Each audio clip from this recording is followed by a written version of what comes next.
Guys, welcome back to my YouTube channel. So ഈ ഒരു vlog എനിക്ക് എന്തോ ഇൻട്രൊഡക്ഷൻ പറയേണ്ടത് പോലെ എനിക്ക് അറിയത്തില്ല. കഴിഞ്ഞ മാസം എനിക്കൊരു ആക്സിഡന്റ് ആയി. പക്ഷെ എനിക്കൊന്നും പറ്റിയില്ല. ഞാൻ ഇപ്പം എങ്ങനെയാണ് ഇരിക്കുന്നത് അതേപോലെ തന്നെയായിരുന്നു ആക്സിഡന്റ് പറ്റി ആ സെയിം ഡേയും ഞാൻ ഇരുന്നത്. എൻ്റെ കോളേജ് ഫെസ്റ്റ് കഴിഞ്ഞ് ഞാൻ ഫ്രണ്ട്സായിട്ട് കുറച്ച് നേരം ടൈം സ്പെൻഡ് ചെയ്ത് ഞാൻ ഏർലി മോർണിംഗ് ആണ് തിരിച്ച് ഞാൻ വീട്ടിലേക്ക് വരുന്നത്. ആക്ച്വലി എൻ്റെ ബോധമില്ലായ്മയാണ്. ഉറങ്ങാത്ത കൊണ്ട് ഞാൻ വണ്ടി ഡ്രൈവ് ചെയ്യുമ്പോൾ ഉറങ്ങിപ്പോയി അറിയാതെ. ഞാൻ അറിഞ്ഞില്ല. അങ്ങനെയായിരുന്നു ആക്സിഡന്റ് സംഭവിച്ചത്. പിന്നെ ഞാൻ ഒറ്റയ്ക്കായിരുന്നു ഡ്രൈവ് ചെയ്തിട്ട് വീട്ടിലേക്ക് വരുന്നത്. അതുകൊണ്ട് വേറെ ആരും കൂടെ ഉണ്ടായിരുന്നില്ല. ആകെ വണ്ടിയിലുണ്ടായിരുന്നു ഞാൻ. എനിക്കൊന്നും പറ്റിയില്ല. പക്ഷെ വണ്ടിക്ക് നല്ല പോലെ പറ്റി. ഉറക്കം വന്നു കഴിഞ്ഞാൽ കിടന്ന് ഉറങ്ങണം. അല്ലെങ്കിൽ ഉറക്കമില്ല എന്നുള്ള ബോധം ഉണ്ടെങ്കിൽ ഇങ്ങനത്തെ മാതിരി വണ്ടി ഓടിക്കുന്ന പരിപാടി ചെയ്യരുത്.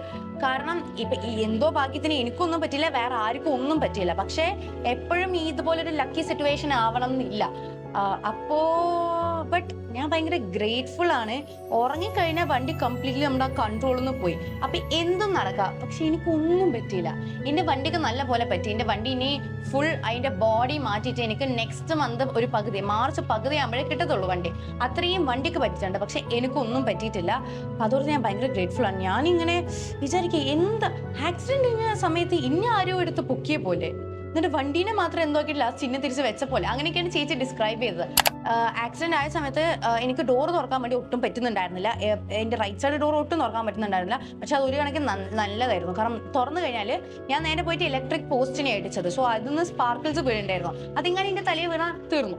അതുകൊണ്ട് അതെനിക്ക് തുറക്കാൻ പറ്റിയിട്ടില്ല. അതുകൊണ്ട് ഞാൻ ലെഫ്റ്റ് സൈഡത്തെ ഡോറ് തുറക്കാൻ നോക്കി. അതും പറ്റിയില്ല. നല്ല ശക്തി ഉപയോഗിച്ച് തുറന്നിട്ടാണ് പുറത്തിറങ്ങിയത്. പുറത്തിറങ്ങിയപ്പോൾ ഞാൻ ഇങ്ങനെ നോക്കുക. വണ്ടിൻ്റെ അവസ്ഥ കണ്ടപ്പോൾ എനിക്ക് മനസ്സിലായി ഇതൊരു ചെറിയ ആക്സിഡന്റ് അല്ല, ഒരു മേജർ സാധനമാണ്. അപ്പം ഞാൻ എൻ്റെ മേത്തും തലയിലൊക്കെ ഇങ്ങനെ തൊട്ടൊക്കെ എനിക്ക് എന്തേ പറ്റുമോ. പക്ഷെ എനിക്ക് ആക്ച്വലി ഒന്നും പറ്റിയില്ല. എന്തൊക്കെ നടന്ന സാധനമില്ല. അത് മൊത്തം ഞാൻ വീഡിയോ എടുത്തിട്ടുണ്ട്. സോ നിങ്ങൾ കണ്ടിട്ട് വാ.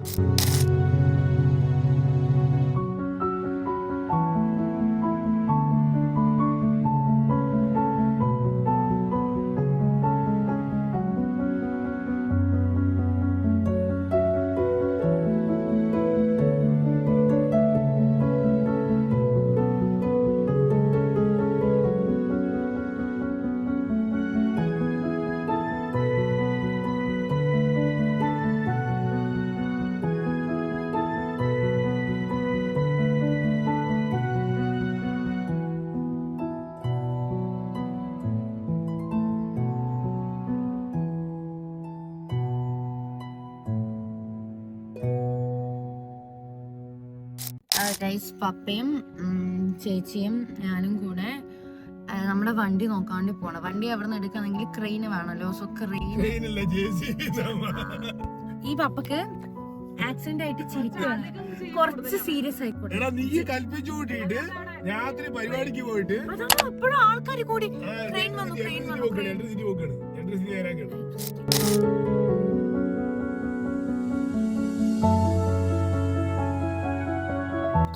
ഇവിടെ ഈ പോസ്റ്റ് വീണു. ആ പോസ്റ്റ് നേരാക്കാൻ വേണ്ടിയിട്ട് ഫയർ റെസ്ക്യൂ ടീമാണ് വന്നിരിക്കുന്നത്. എല്ലാരും അത് നോക്കിട്ടാ പോകുന്നത്. പക്ഷെ ആർക്കും അറിയില്ല ഞാനാണത് ചിട്ടുന്നത്.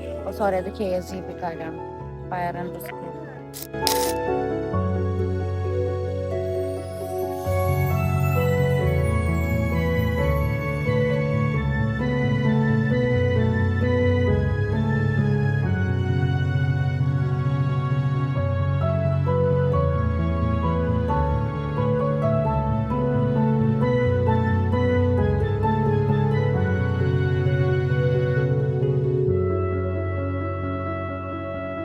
എന്ത് തോന്നി വണ്ടി കണ്ടിട്ട്? വണ്ടി കണ്ടിട്ട് കുഴപ്പമൊന്നുമില്ല. കയ്യിലിരിപ്പം കൊണ്ടല്ലോ. ഉറങ്ങി പിന്നെ എങ്ങനെ അടിക്കാന്ന് അറിയില്ലല്ലോ. ടോട്ടൽ ലോസിനുള്ള സ്കോപ്പ് ഉണ്ട്. ഒന്ന് പിരിഞ്ഞിട്ടുണ്ട്, അടിയിലല്ല അടി. അതുകൊണ്ട് ഒന്ന് വണ്ടി ഇങ്ങനെ ട്വിസ്റ്റ് ആയി. എന്നിട്ട് ഇപ്പൊ ഞാനിങ്ങനെ ഒരു ചെരവല് പോലും ഇല്ലാതിരിക്കുമ്പോ എന്ത് തോന്നുന്നു? അതിന് നീ ഇവിടുത്തെ പ്രകൃതിനോടും ദൈവങ്ങളോടും വിശ്വാസമുള്ളതിനോടും ഒക്കെ നന്ദി പറയാം. എന്നാലും പോസ്റ്റിന് എങ്ങനെ ഇടിച്ച് മറിച്ചിടാ. എന്നിട്ട് എനിക്കൊന്നും പറ്റിയില്ല.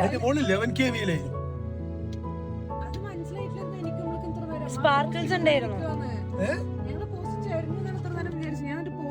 ഇല്ല, പോസ്റ്റ് അടിച്ച് മലർത്തിന്ന് എനിക്ക് മനസ്സിലായി. സ്പാർക്കിൾസ് ഉണ്ടായിരുന്നു. ഞാൻ വണ്ടിനെ പുറത്തിറങ്ങിയതിനു ശേഷം സ്പാർക്കിൾസ് വണ്ടിന്റെ മേലെ വീഴുണ്ടായിരുന്നു. ഗ്ലാസ് തുറന്നിട്ടുമാണ്. ഉള്ളിക്കും വീഴാനുള്ള എല്ലാ പോസിബിലിറ്റിയും ഉണ്ടായിരുന്നു. പക്ഷെ മിറാക്കിൾ പോലെ തോന്നുന്നുണ്ടോ അത് നോർമൽ തിങ് ആണോ? ഇങ്ങനെയായിട്ടും അപകടം ഉള്ളിലിരിക്കുന്ന ആൾക്കൊന്നും പറ്റിയില്ല പറഞ്ഞ വണ്ടി ഇടിച്ച് മറിയാനുള്ള ചാൻസസ് ഉണ്ട്, കറണ്ട് ഉള്ളിക്ക് വന്നിട്ട് അതും പോവാൻ ചാൻസസ് ഉണ്ട്, പക്ഷെ ഒന്നും ആയില്ല. ഒരു കാര്യം നമ്മുടെ കയ്യിൽ നിന്ന് പോയാൽ പിന്നെ അതിന്റെ നിയന്ത്രണം നമ്മുടെ തല്ല. അതേപോലെ ഈ സാധനം നിന്റെ കയ്യിൽ നിന്ന് പോയി ഉറങ്ങിയപ്പോ, അപ്പൊ പിന്നെ അത് ഇത്ര ചെറിയ ലെവലിൽ വന്ന് നിന്നത് it is called luck, no doubt. നമ്മുടെ കയ്യിൽ നിയന്ത്രണം പോയാൽ പിന്നെ വല്ല അതിനെ നിയന്ത്രിക്കാൻ നമുക്ക് പറ്റില്ല. അപ്പൊ അത് ഇത്രേ ആയുള്ളൂ എന്നുണ്ടെങ്കിൽ അത് ലക്കും ലിമിറ്റേഷനും അല്ലെങ്കിൽ ദൈവത്തിന്റെ അല്ലെങ്കിൽ എന്താ പ്രകൃതി പറഞ്ഞാൽ അതിന്റെ കരുണയില്ല. എന്തോ കാരണം കൊണ്ട് ഒന്നും പറ്റില്ല. എനിക്കൊരു മുറി പോലും ഇല്ല. അപ്പൊ എന്താ ചെയ്യാനുള്ളത്? വളരെ ശ്രദ്ധിക്കുക കാര്യങ്ങള്, കുറച്ചും കൂടി എല്ലാ കാര്യങ്ങളും കുറച്ചും കൂടി ഗൗരവമാക്കി കാണുക. ഇത്ര അതിന് ചെയ്യാറുണ്ട്. അല്ലാണ്ട് പാനിക്കായിട്ടും കാര്യമില്ല, ബേജാറായിട്ടും കാര്യമില്ല, ട്രോമയായിട്ടും കാര്യമില്ല. അതൊക്കെ വേർക്കണം, ഫേസ് ചെയ്യുക, മുന്നോട്ട് പോകാൻ. ഉറങ്ങിയ വണ്ടി കുഴി പോകുന്ന എല്ലാവർക്കും അറിയില്ല, കോമൺ സെൻസ് ആൾക്കാർ. ആക്ച്വലി ഞാൻ ആ വണ്ടീന്റെ പുറത്ത് ഇറങ്ങിയ സമയത്ത് ഞാൻ എന്നെ അടിമുടി നോക്കുകയാണ് എവിടെയെങ്കിലും എന്തെങ്കിലും പറ്റിയിട്ടുണ്ടോന്ന്. കാരണം ആ വണ്ടി കണ്ടപ്പോ ഞാൻ ഷോക്കായി. ഇങ്ങനെയൊക്കെ സംഭവിച്ചു. അപ്പൊ എനിക്കെന്തൊന്നും പറ്റാതുകൊണ്ട് ഞാൻ കുറെ നോക്കി.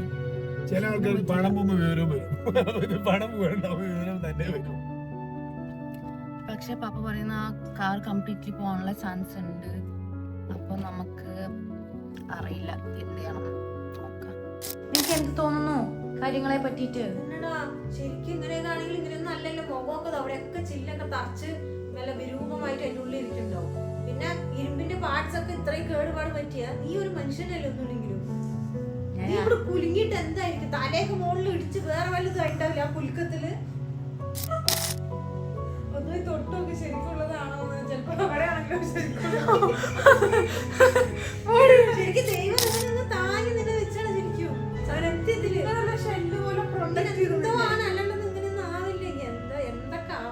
പിന്നെ മേളിൽ മറ്റേ വയറ്, അതിനെ പറ്റി എന്താ? അതന്നെ പറഞ്ഞ വയറൊക്കെ ഒന്ന് മുട്ടി കഴിഞ്ഞില്ലേ, അല്ലെങ്കിൽ അതിന്റെ ഉള്ളിലേക്ക് തന്നെ ഇറങ്ങി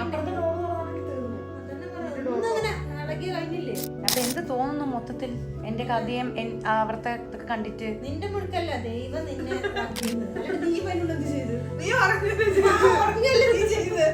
ദൈവമല്ലേ നിന്നെ ആക്കിയാണ്ട് നീയാണ് അവളുടെ മുഴുപ്പ് കൊണ്ടാണ് ഇതൊക്കെ സംഭവിച്ചത്. ഞാൻ അയൺ ലേഡി അവളുടെ മുഴുപ്പ് കൊണ്ടാണ് പോസ്റ്റ് വെച്ച് ഇല്ല യൂണിവേഴ്സിന്റെ എന്തോ ഒരു കണക്ഷൻ, ഒരു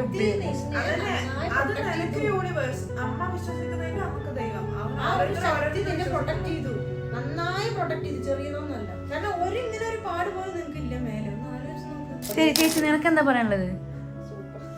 2025 ഏറ്റവും വലിയ മിറാക്കിൾ. എന്ത് തോന്നുന്നു അങ്ങനെ സംഭവിച്ചിട്ട് ഇങ്ങനെ ഒന്നും പോറലേക്കാതെ കാണുന്നു? ഇത്ര വലിയ വണ്ടിക്ക് അഭിമാനിക്കൂ. അമ്മ 25 കൊല്ലമായിട്ട് ആദ്യമായിട്ട് അങ്ങനത്തെ വണ്ടി എടുക്കല് കാണും. മര്യാദക്ക് ഓടിച്ചു, ഉറക്കം വന്നാൽ നിർത്തി ഉറങ്ങുക. സിഗ്നലാണ് കേട്ടോ. എന്തിന്? ഇനി ശ്രദ്ധിക്കണം. അതിനെ കീപ്പിംഗ് മൈൻഡ്. ഇത് എന്റെ മിസ്റ്റേക്ക് കൊണ്ട് പറ്റിയത് എനിക്ക് നല്ലപോലെ അറിയാം. അതുകൊണ്ട് ഇത് ഞാൻ എന്റെ ഒരു നല്ലൊരു ഇതായിട്ട്